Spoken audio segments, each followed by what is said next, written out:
Chair recognizes Mr. Issa. Thank you, Mr. Chairman. I didn't plan on responding to the previous round of questions, but I just want to contrast perhaps what was just said. President Trump left office in January. Colonel Mann, when did you first know there was going to be a hasty withdrawal or withdrawal of Americans? I started to suspect that things were coming off the rails and that it was going to be a very, very chaotic withdrawal around late April. And that was mainly because my friend Nizam was sending play-by-play signal texts on the falling of each district. Okay, so areas of the conflict began to change in April. When were you first notified by the State Department that your services would be needed to help evacuate American citizens? I never received direct notification from the State Department that our help would be needed. To your knowledge, were either you or our American allies, were they aware of anything before basically the embassy evacuated in the night without notice? No, Congressman. August 15th was when everything started for us. Okay. So in the 8 months between the departure of President Trump and the hasty withdrawal in the night without telling our allies, our NATO allies, if there was planning, it certainly didn't come to those who then took it on themselves to help get American citizens out, right? I think that's correct, Congressman. Okay, I want to go over some numbers very quickly. To your knowledge, you and the other partners that were helping get Americans out, you totaled numbers, by names and numbers of people. Was that a handful of people that you totaled up were left behind as of August 15th? It was a much larger, I would think of a handful, was much it larger. 50 or 100? It was in the hundreds, probably pushing closer to 1,000. Not in Pineapple, but in the various groups as we talked to each other. Okay, so various groups who reported, as you did, to the State Department and coordinated with them would give numbers. That number was greater than 100 or 200, greater than 300 or 400, actually greater than 500 or more by name of American citizens, right? Memory's a little foggy, but I would feel comfortable saying greater than 500. So how is it the State Department and the President's spokesperson were talking about numbers that were always less than, a handful and then later less than 100?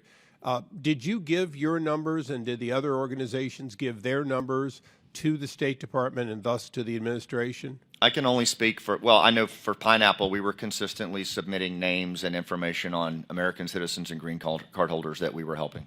Okay, and the only way somebody got out essentially was after the fall was names were given, the State Department then passed that on to the Qatar government, and they allowed them to be manifested onto those planes coming in from Doha Airlines, right? Qatar Airways. Well, the first challenge during the period of the NEO was to actually get them inside the perimeter. For us, that was an even bigger challenge than getting them on an airplane, was getting them inside the wire.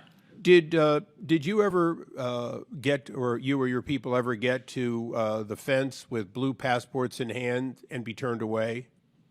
Yes. So American citizens got to the fence. There's American or NATO person on the other side, and they were unable to get through the fence. Why was that? Just to be clear, the American citizen that we were helping was told to go to a specific gate by the State Department.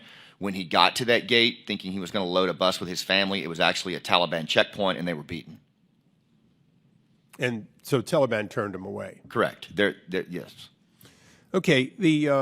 One of the challenges that I keep asking, and for any of the one on the panel is, did any of you get or participate in any part of planning of this, what Mr. Sherman called always chaotic withdrawal? Did any of you participate in April in any planning for withdrawal of Americans? Did any of you participate in May?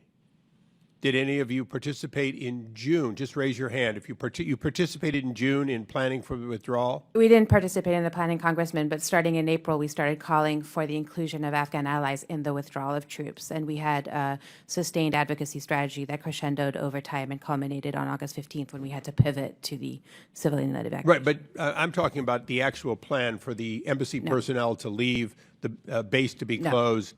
So at any time before August 15th, did any of you have any contact with American leaders, DOD or state or other agencies, that gave you an alert and the ability to to plan the withdrawal of American citizens?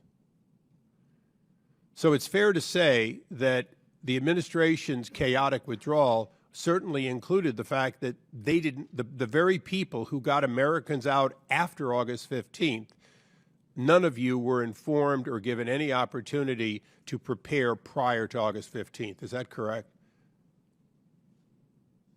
Well, Mr. Chairman, I know there's a lot of other things we're going to delve into, but I think the one fact that I would hope that we get to from the administration is, if they were planning between January, when they said that they were given this requirement to get out, and August, when they left, if they were planning, I would like us to have the record of who they were planning with, so we would know why our NATO allies found themselves without transportation in addition to those Americans. And with that, I yield back. Yeah, duly noted.